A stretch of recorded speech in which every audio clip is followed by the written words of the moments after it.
खबर देश के नेशनल हाईवे से जुड़ी हुई है और ये खबर देखिए क्या है। आप सब सफ़र करते हैं कि नहीं?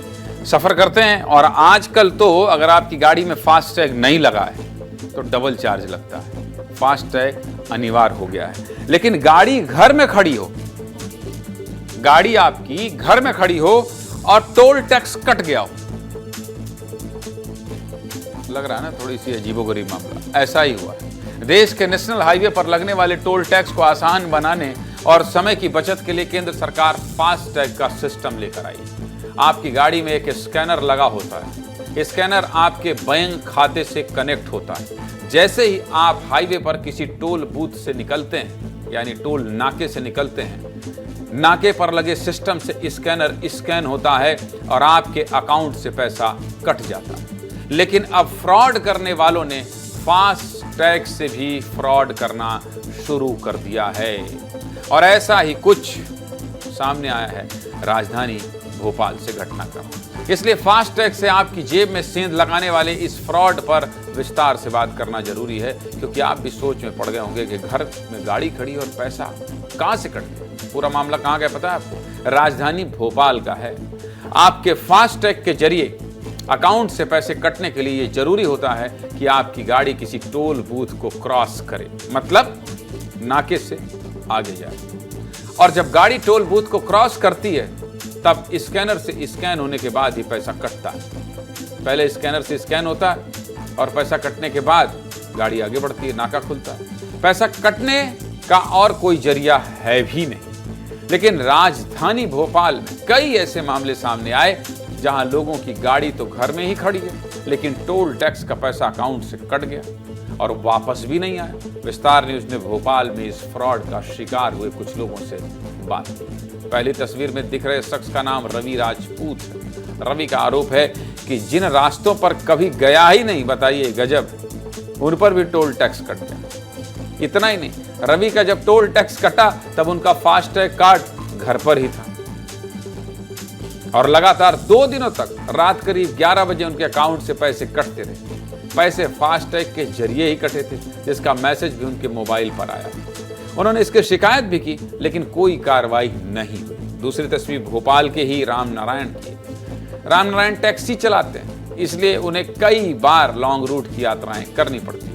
राम नारायण ने विस्तार न्यूज को बताया कि बीते 1 साल में उनके साथ करीब 5 से 6 बार ऐसा हुआ कि वे जिस रास्ते पर गए ही नहीं, उन पर भी उनका टैक्स कट गया।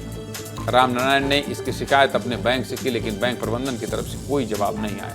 राम नारायण पेशे से टैक्सी ड्राइवर है और इस तरह से पैसे कटने पर कई बार ऐसा होता है कि एक टूर से जितनी कमाई होती है वो पूरी कमाई फर्जी टोल टैक्स में ही चली जाती है। विस्तार न्यूज की सहयोगी रंजना दुबे जब इस स्टोरी पर काम कर रही थी तो उन्हें भोपाल में ही अनिल एडविन मिले। अनिल एडविन का कहना है कि 21 मार्च की शाम वो अपने ऑफिस में थे। गाड़ी ऑफिस के बाहर खड़ी थी, तभी अचानक शाम 6:09 पर नर्मदापुरम के बकवाड़ा टोल से 115 रुपये कटने का मैसेज आया। बताइए, आप घर में बैठे हैं और आपके मैसेज में मोबाइल में गिरे टन से एक मैसेज और बताए कि 115 रुपये कट गया है और कहाँ आप इस रूट में जा रहे हैं। गजब है। ये कोई ना कोई पक्का ये भ्रष्टाचार करने वाले चोरी करने वाले पैसा ये कुछ ना कुछ रास्ता निकाल लेते हैं। अनिल इस बात से परेशान हुए कि जब गाड़ी मेरे पास है तो टोल कैसे कट सकता है। अनिल ने अपने परिचित को टोल बूथ पर भेजकर सीसीटीवी देखना चाहा तो टोल कर्मियों ने उन्हें धमकाया। इन सब लोगों से विस्तार न्यूज की सहयोगी रंजना ने बात की। पहले सुनिए, फिर आगे बात करेंगे।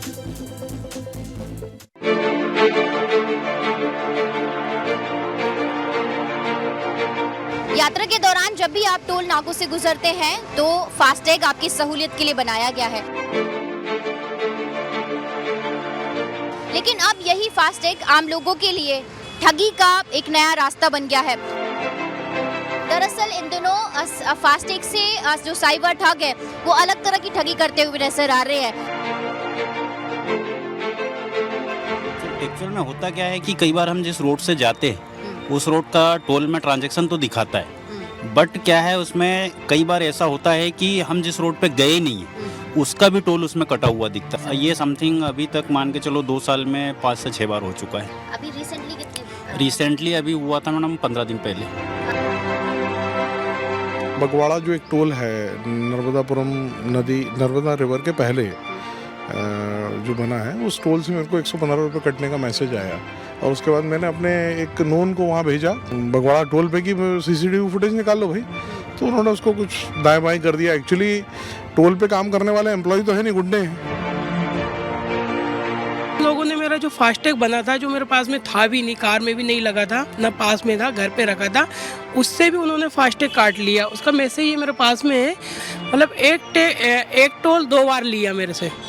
इस फास्टैग की ना मुझे पर्ची दी, ना मुझे बताया कि आपका फास्टैग से हमने पेमेंट लिया। इस समस्या पर हमने जिम्मेदारों से सीधी बात की है। NHAI से लेकर पुलिस तक के अधिकारियों से बात की है। क्या कह रहे हैं NHAI और पुलिस के अधिकारी, ये भी सुनिए। बहुत से लोगों के साथ में फास्टैग का पैसा कटा है, जो लगभग कभी 15 दिन, कभी 20 दिन, कभी 1 महीने में उनके पास टेक्निकल ग्लिच की वजह से पैसा वापस भी आया है। कई लोग ऐसे भी हैं जिनको पैसा वापस रिफ़ंड नहीं हुआ है। इसका सबसे अच्छा तरीका ये है कि आप अपने फास्टैग को उसकी जितनी भी क्रेडेंशियल्स हैं उसको हम प्रॉपर ऑथेंटिकेट करके रखें और उसको मल्टीपल लोगों के साथ या किसी के साथ शेयर ना करें। 1033 हेल्पलाइन है हमारी NHAI की, उसमें आप कंप्लेन दर्ज करा सकते हैं। जैसे ही वो कंप्लेन दर्ज कराएंगे वो हमारे पास में आती है। हम लेन इंसिडेंट कैमरा जो होता है, जो हमें कंप्लेन में पता लग जाता है कि किस दिन किस समय पे वो कौन सी गाड़ी निकली है, तो उससे हम देख लेते हैं। बहुत सी बार क्या है कि गलत गाड़ी नंबर्स जो है फीड हो जाता है, गाड़ी कोई दूसरी निकल रही होती है। ऐसे में हम जो कंसर्न कॉलर है उसको संपर्क करते हैं, उसको बोलते हैं कि वो जो उनका कंसर्न बैंक है जहाँ से फास्टैग इशू हुआ है वहाँ अपनी वो कंप्लेन रेज़ कर दे।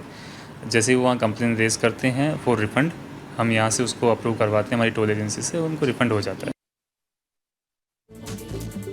फास्टैग से होने वाले ऐसे फ्रॉड से आप कैसे बच सकते हैं, ये भी देख लीजिए। अगर आप भी फास्टैग यूज़ कर रहे हैं तो इस बात का ध्यान रखें कि केवल ऑफिशियल वेबसाइट या ऐप ही यूज़ करें। किसी थर्ड पार्टी ऐप या वेबसाइट का यूज़ भूल कर भी मत करिएगा, नहीं इसे घर में बैठे रहेंगे खट से पैसा कट जाएगा। अपना फास्टैग अकाउंट रेगुलर चेक करते रहें। किसी भी प्रकार का डाउट होने पर तुरंत अपने बैंक में रिपोर्ट करें। किसी भी अनजान लिंक पर क्लिक ना कर दें। इसके अलावा अपने लेन देन की हिस्ट्री भी चेक करते रहिए। सीधे मुद्दे की बात क्या है? सीधे मुद्दे की बात यह है कि पुलिस और जिम्मेदार तो कार्रवाई करेंगे, लेकिन आपको भी सजग रहना है, सावधान रहना है, सचेत रहना है। और आप अलर्ट रहेंगे, बड़े फ्रॉड से बच जाएंगे। और नहीं रहेंगे, किसी से ऐसे पैसा ट्रांसफर करवाते रहेंगे और पैसा लेते रहेंगे, इसी तरह ठगी का शिकार हो जाएंगे।